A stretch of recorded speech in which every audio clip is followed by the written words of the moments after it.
What's up, everybody? Welcome into our MLB DFS DraftKings Picks video for Wednesday, August 11th. I'm your host, Ben Hostler, joined by Justin Bales. Bales, we have a birthday narrative for myself today. So that's one positive in favor. Two, we have preseason football back tomorrow. This is another positive. So we have all the good juices flowing. This is going to be a good day. If you guys haven't already, be sure to check out all of our free content at dfskarma.com, as well as betkarma.com. And please, we were almost there yesterday. If you're watching this, like the video. The goal is 50 likes. We almost got there yesterday. So maybe with the birthday narrative, we can get to 50 likes on this video. So if you're watching this, if you like the content, hit the like button, subscribe to the channel as well. And before we get into the slate, speaking of preseason, you can get access to our preseason notes and core plays for just $20, dfskarma.com. I would be sure to sign up before tomorrow because I easily profited on that Hall of Fame game slate, and now we get an actual slate, not just showdown. So I'm super excited for football to be back, and that is a pretty good deal, just $20 for the entire preseason. Bales, 11 games tonight. How are you feeling about this slate? I actually like this slate a good amount, at least upon first looking at it here. Yeah, so first off, happy birthday, my guy. Thank you. Everyone else, if you're not commenting happy birthday on this video, you're dead to us. Just kidding. No, but leave Ben a nice little happy birthday in the comments. Tag him on Twitter or something. Anywhere you say happy birthday, it always makes it a good day. As for the slate, I really like it. I feel like it's 10:30 a.m.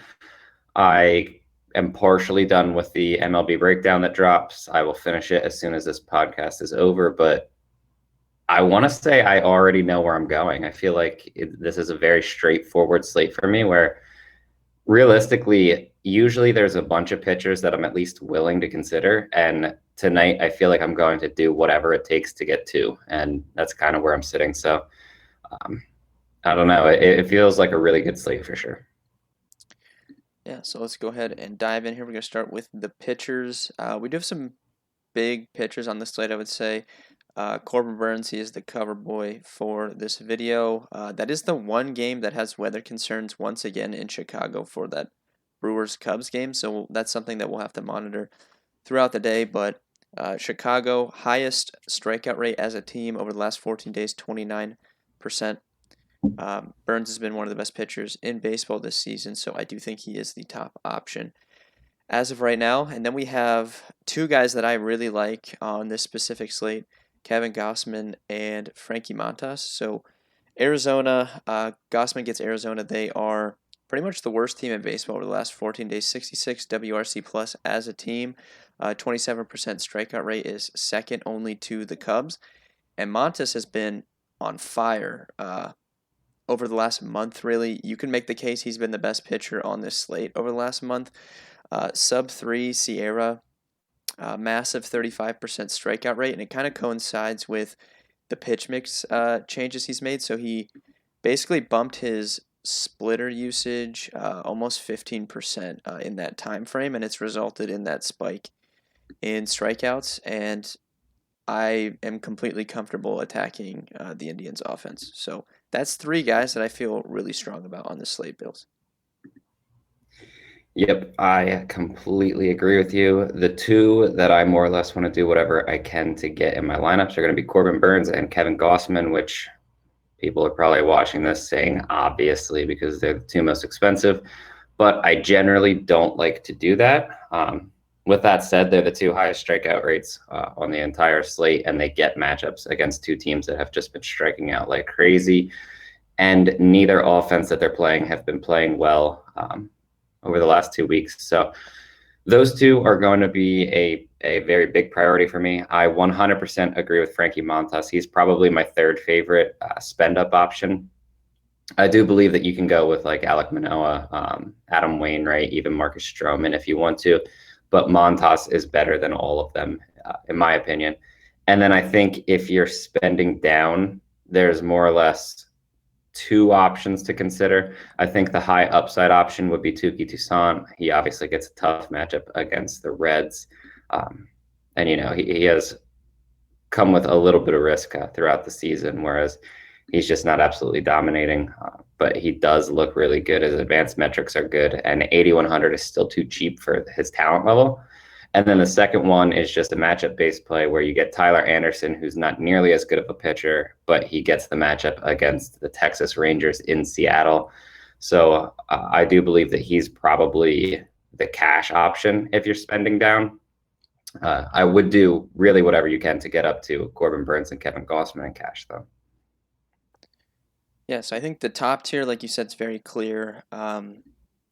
Burns and Gossman, and then I would throw Montes in there as well. So for tournaments, there are some interesting options, which most of you named. Stroman, Manoah, Adam Wainwright, Touki Toussaint. I think all those guys are definitely in play.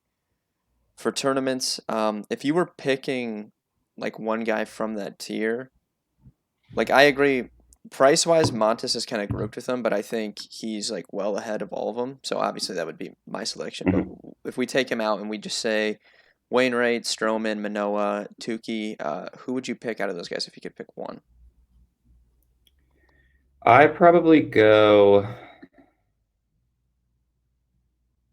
Touki, but I think Alek Manoah is really, really close to him too. Yeah, I would probably stick with Toussaint as well, but it's definitely close. I think all those guys are in play for tournaments, and if you guys are watching this and you feel really strongly about someone in that tier, I would just, play them. Like, don't let us talk you off them. I think all those guys that we just named are definitely fine plays in tournaments today. Do you have anyone else at pitch you want to mention? I didn't see anyone super cheap. Like, I think maybe you could take a flyer on David Price just because he's so cheap, but I don't think you need to go there on this specific slate. Yeah, I would say the exact same thing. Yeah, but I think that about does it for pitcher. If you guys are watching this, comment your favorite pitcher on the slate. I'm curious to see where you guys are going.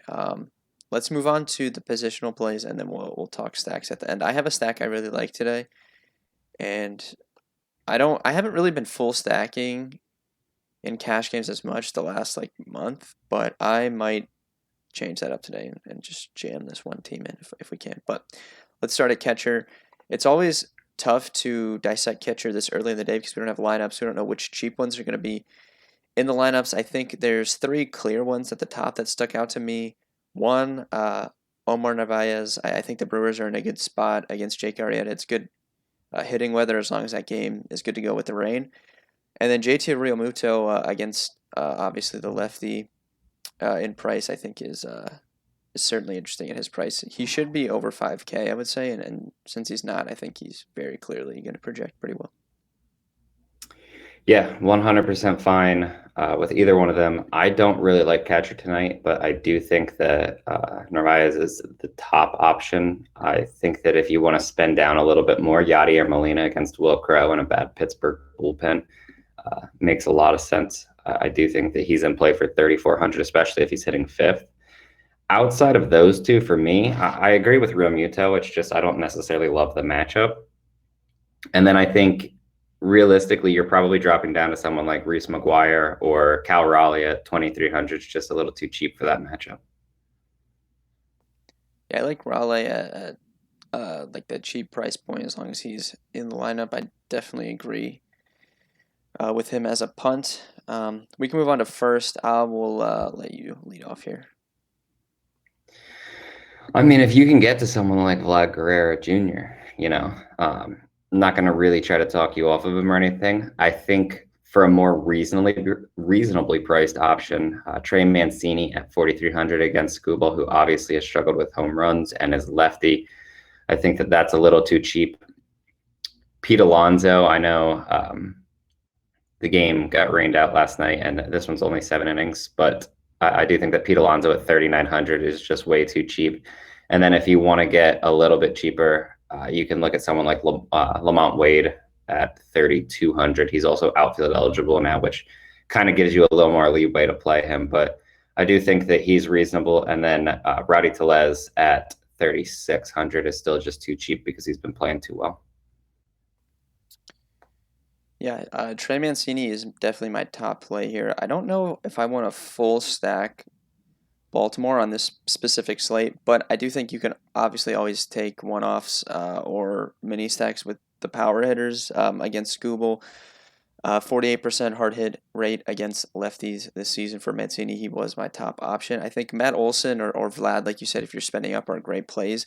I kind of tried to look into what Quantrill's been doing because he's been actually good the last couple starts, but Mm-hmm. I didn't notice any like major changes to his pitch mix or anything like that. So I'm not really sure what's going on there.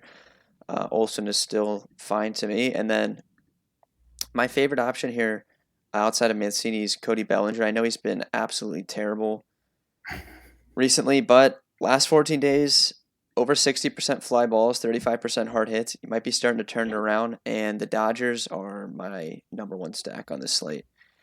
Kyle Gibson, last 30 days, over a 6 Sierra, 15% walk rate, higher than his strikeout rate. Just has not looked good at all. So I really like the Dodgers tonight, and I like Cody Bellinger at first base. Yeah, I like it. He's down. He's only 4,400, even though he has been heating up. So I don't have any issues there at all. Yep. I think he'll be pretty low owned too. So that would be helpful. Just because he's been so Mm-hmm. bad. Yeah. Second base, I mean, I think the Brewers are going to be pretty. Like, if that game's going to go, I could see the Brewers being decently chalky on the slate because of the weather, and they're going to project really well. So I think Colton Wong is probably one of the top second base plays. You also have Max Muncy if you're spending up, fitting with the Dodgers stack that I really like. There's a bunch of good spend ups here that you could definitely make a case for. I guess if you're looking for a cheaper guy, I like Ramon Urias for the Orioles for pretty cheap. But I don't know. If I don't play Wong, I would probably just spend up here personally. Yeah, I think I agree with that. Two other guys that I would add to the pool, both at 3,800. Jeff McNeil, I think, assuming he's hitting near the top of the order, makes a lot of sense. And then Abraham Toro just continues to play well and gets a plus matchup against. I believe Howard's going to work more or less as an opener, and then Taylor Hearn is going to come in. So I think regardless of who's throwing, that's a good matchup for Toro. I have no issues with Toro at all. Third base, my favorite player is Nolan Arenado. Do you disagree or do you agree with this? No, I like Arenado. I think that's a really good play. Yeah, Will Crow for the season, over 390 WOBA allowed to righties, over 200 ISO allowed. Arenado under 5K, so I like him at that price point. And then my boy Kyle Seager, 50% fly Yep. ball rate over the last 14 days. He's had the like really good batted ball profile for the whole season. So I definitely like Kyle Seager as well at third base. Yeah, those are two guys that I would have outlined. I think Candelario is fine for under 4,000, and then Maikel Franco at 2,600 just seems too cheap, doesn't it? Yeah, definitely. I mean, he does have power at times, so I don't mind that at all, especially if you're spending up at pitcher. Yeah, I mean, it basically just like if you need salary, you could definitely find worse options than someone that does have home run upside in a good matchup for it too. I agree. Shortstop, I'll let you start here. Yeah, I mean, if you're going to the top, Trey Turner, Bo Bichette, Willie Adames, all very viable options in their matchups tonight.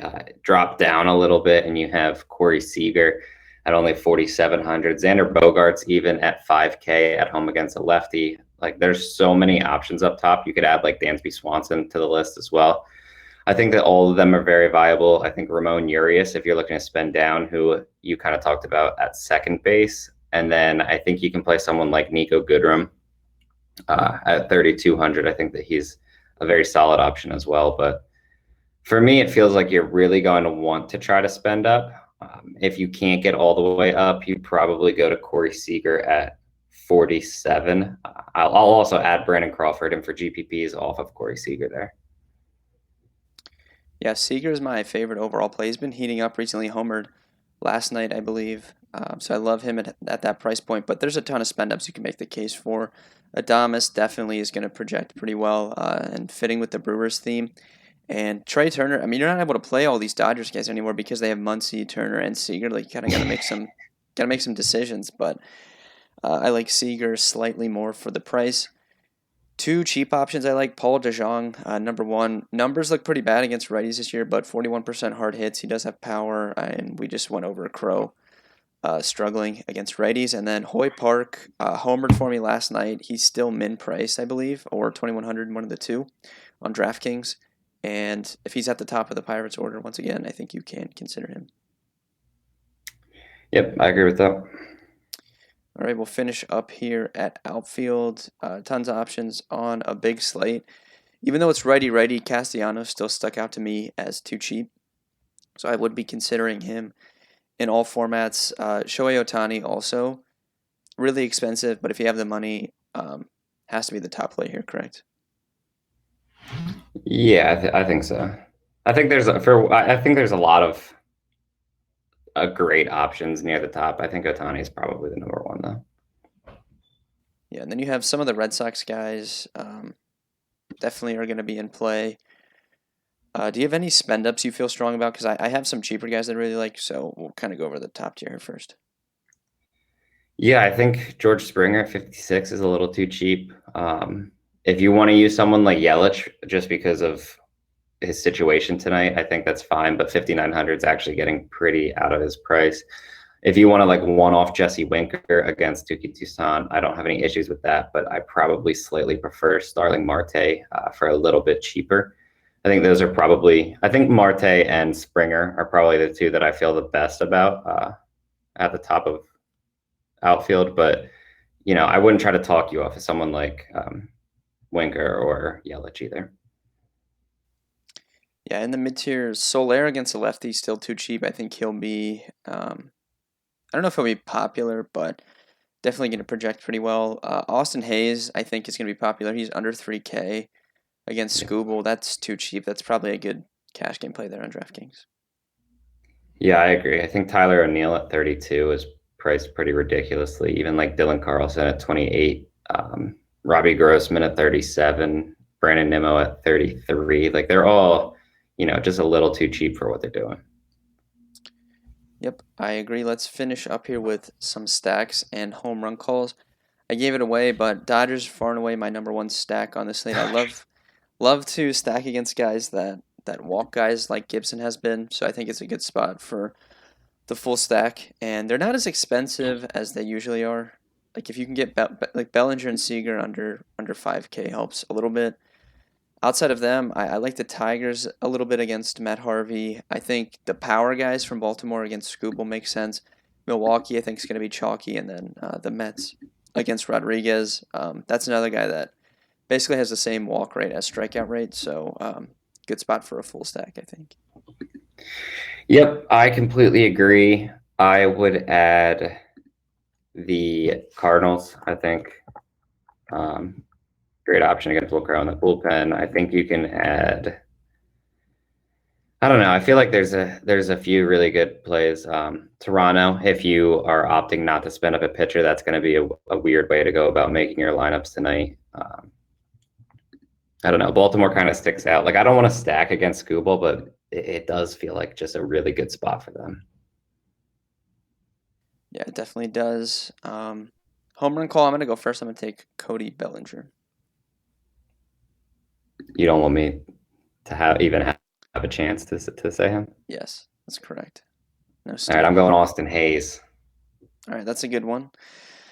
Two mid-price guys that you can build your teams around. Thank you guys very much for watching this video. Like I said at the top, goal is 50 likes. If you're watching, hit that like button. It really helps us out, and we appreciate it. I'll be back tomorrow with Thursday's video. So good luck tonight, guys.